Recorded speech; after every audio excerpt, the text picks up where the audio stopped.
provided all that insight is Ianu Oluwauni from AXA Mansard. Good evening, Ianu Oluwa. Hi, good evening. Good to have you come through. And Ianu will be speaking to us and sharing more light on how we can actually combat, suicide and the things that we can look out for and how we can help in the long run. But yes, like I actually said, suicide is a thing that is prevalent today. As unlike before, you wouldn't find that happening on a regular. But now, owing to certain situations, some people just want to take their life, and it is quite worrying. But with that, right, what exactly constitutes suicidal behavior? And are there warning signs that one can actually look out for? Yeah, great. So I think the first thing is this is quite a sobering topic. Typically, people will say, most people don't want to die. So for someone to get to a point where they start to anticipate taking their own lives, it means that, push has come to shove, right? Right. And suicide basically is the act of taking one's own life. And it's kind of like a spectrum, if you could call it that, where it starts with the suicidal ideations, where they get to think about committing suicide. A lot of the time, people who commit suicide, that most likely isn't their first attempt. They've probably been thinking about it, they've been planning it, right? So that's what we call the ideation phase. And there's also the suicidal attempts, which may or may not result in death. And then in some cases, there's actually the completed act of suicide. Right. And like I said, it's not something that someone will wake up in a day and decide, oh, today's the end, right? Most likely there would have been warning signs. Okay. And things that, one could look out for. The first would be that most people actually talk about it. They actually give clues, saying things like, why am I even alive? I wish I were dead. Why am I a burden to other people? Sometimes they have this increased feeling of being trapped, being helpless, being hopeless about the future. A very common thing that we see would be that they're isolating from family and friends, right? People, maybe someone who you probably knew was the life of the party, all of a sudden doesn't want to be around every other person. Right. And sometimes they may have this extreme mood swings, which may sometimes mask the depression. So on one end of the spectrum, they may be really depressed at some point. They may be manic, where they're very excited or highly irritable. And then, of course, they may start to have like behavioral changes. They may start taking part in risky, risky things. Yeah, risky behaviors where they're just hoping something will end it for them. So those are really major pointers to the fact that this person may be suicidal. Well, very sad indeed. And it's important to just look out for these signs. I know that I saw a clip 2 days ago regarding suicide, and this lady had just come off of a taxi. She just told the taxi to stop by the bridge, that she wanted to, I think she said she wanted to pee. She just literally got off the cab, went over. Fortunately, he was vigilant to he couldn't understand why she would just want to stay there and say pee, but he was just trying to respect her privacy and as well as help her in that situation. But fortunately for him, he says the sixth sense just was like, just look out for this person. And he said she had been conversing with him in the cab. It's not like she was quiet. So, but when she got off of the cab and she just put her leg over the railing and was about to jump into the water, he says he just grabbed her by her head. And that was how he was able to call out all the people's attention, and that was how they were able to save her. So it was why I asked what kind of warning signs we can look out for, because according to him, there was no quietness. She was vibrant. She was having those conversations with him. So, but for her to have just stopped on the side, that was where he was he was surprised that, okay, 1 minute you're like this, the next minute you're thinking of ending everything. Yeah, so interesting situations? That's because most people try to mask it. Right.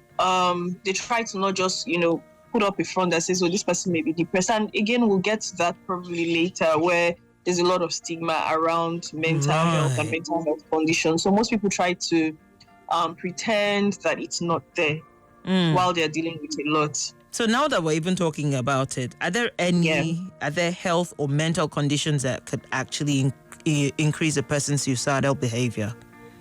Absolutely.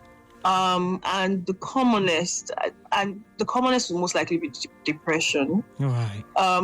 This is sad. It's also worrisome because a couple of weeks ago, I had a conversation with a doctor friend, and she mentioned to me, now she's a doctor, she knows all the signs and symptoms of depression. She can, read it off the back. But she took a retrospective look and she found out that she actually was depressed. While it was occurring, she actually didn't pick up the signs. So I'm wondering if someone who's a doctor and knows all the signs could miss it, then it's very likely that a lot of people out there are missing it. So the first will be depression. And in depression, of course, they have this feeling of persistent sadness, hopelessness, this lack of motivation, feeling of unworthiness. Sometimes there's guilt, there's shame. And the other would be bipolar disease. In bipolar disorder, rather, they have extreme mood swings. They may be high at one moment and they may have, depressive symptoms at the other moment. For those who have anxiety disorders as well, the overwhelming fear, the overwhelming distress can actually tip some people into, thinking that, okay, it's better to end things. And some people have schizophrenia as well. In schizophrenia, people typically, or people who suffer from schizophrenia, are usually removed from reality. They have hallucinations, delusions.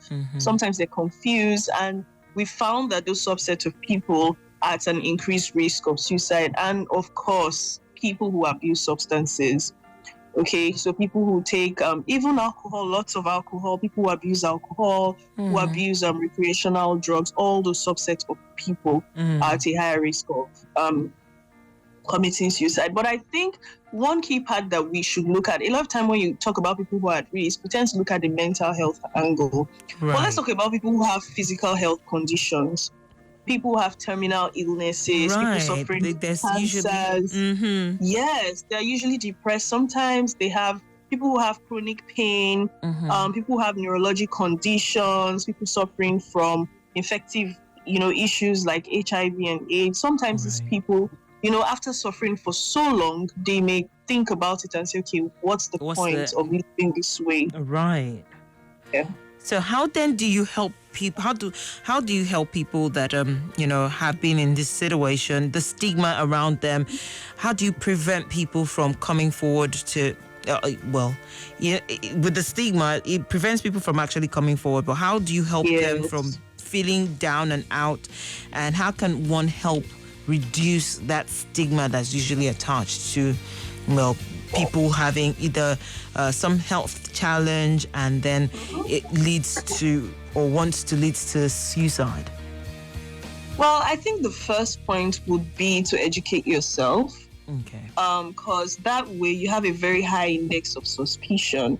Like you mentioned in the story that you told earlier, where the taxi driver had a very high index of suspicion. Right. When you're like, okay, why would someone want to stop in the middle of the road and just ask to pee on a bridge? Right. Right. So you have to educate yourself so you can pick up the warning signs when you see them in either yourself or in other people.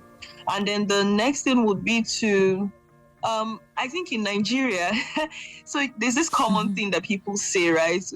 When you're driving, you'll say, just assume that every other person is mad. You're the only... You're the only sane driver. Yes, right. I hear that a lot. Say things like that. There's already this negative slap on stereotype on mental health issues. Okay. It's almost saying, okay, people who have mental health issues that we should stay clear of, right? All those kind of unguarded use of words can actually, contribute to stigma. And I think this is something, if you're trying to help reduce the stigma around mental health issues, this is one of the points of calls. This is one of the things that you can do. And I think very often people they find it so easy to offer advice. Have you ever been Right. depressed? It's easier to just You don't dish know out what, those yeah, things. you don't know what it's like to be bipolar. You don't know what it's like to be schizophrenic, but you're very quick to offer, just cheer up. Things can be better. We need to listen more, have people speak, and of course, encourage people to seek professional help. Because if you knew someone who had a fracture, for instance, you won't say, "Oh, just cheer up, it's going to go." You tell the person to go seek medical help. Right. And I think that applies here as well. Mental health conditions are actually real conditions that can be treated. I know that the team for this year is to change the narrative, and given that it is a very sensitive conversation, how can one even talk about this without crossing boundaries, because you're afraid of saying the wrong thing that will tip a person the wrong way, so you're skirting around the issue? But how can you have those conversations? Okay, so the first thing would be to be a safe place. And it doesn't start with a conversation about suicide. If you haven't been kind to someone, you haven't had nice conversations about other things, it would be very weird and out of place if you just all of a sudden, that. like, "Oh, how's your mental health?" Like, what? Yeah, Where it would just right? like, who is this person and where's this person coming from? God. So generally speaking, let's just be kinder people, okay? Right. And the second thing would be to focus on the positive aspect and things that can be changed. So one good news is mental health conditions are actually things that can be treated. Whatever the underlying inciting factor for the person wanting to commit suicide, there's generally hope, right? So we can sell that hopeful paradigm. Another thing would be to avoid graphic details. And I think, generally speaking, Nigerians we are graphic. We give very graphic descriptions, right? Right. You're trying to tell someone, "Oh, don't commit suicide," and then you go on and on into the details. Describe so please, everything. Yes. So please avoid going into graphic details. Of course, be compassionate, show genuine concern, create safe spaces where people can have conversations concerning mental health issues around you. And of course, I'll always have, now this might not be for the person who's suffering, but for yourself, you also have to keep yourself guarded. And what I mean by that is have helplines available. Have helplines available. Know the nearest hospital you can take this person to in case anything happens. Always have a plan B as well as to what to do if there's an attempt in the long run. Thank you for all that insight that you've shared today.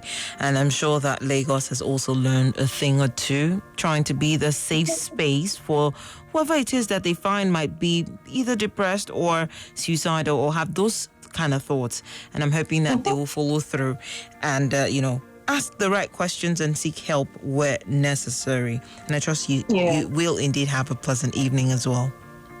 Yes, thank you so much. All right, Lagos. I'm sure that you would definitely want to get more insight. However, to learn more about AXA Mansard Health Plan, well, you can visit them on their website at www.axamansard.com or call toll-free 0700 AXA Mansard. Social media platforms are also available for you to reach out and ask your questions and, do more research and, just share your own experiences as well if you have on Facebook, Instagram, or rather Facebook, Twitter, and LinkedIn. It is at AXA Mansard, but on Instagram, it is at AXA Mansard _. Well, AXA Mansard comes your way Mondays, Wednesdays, and Fridays. So on Friday, we get to see and get to talk about everything insurance. But in the meantime, Lagos, don't go nowhere. AXA Mansard Safe Cruise. Brought to you by AXA Mansard Insurance PLC. AXA, know you can.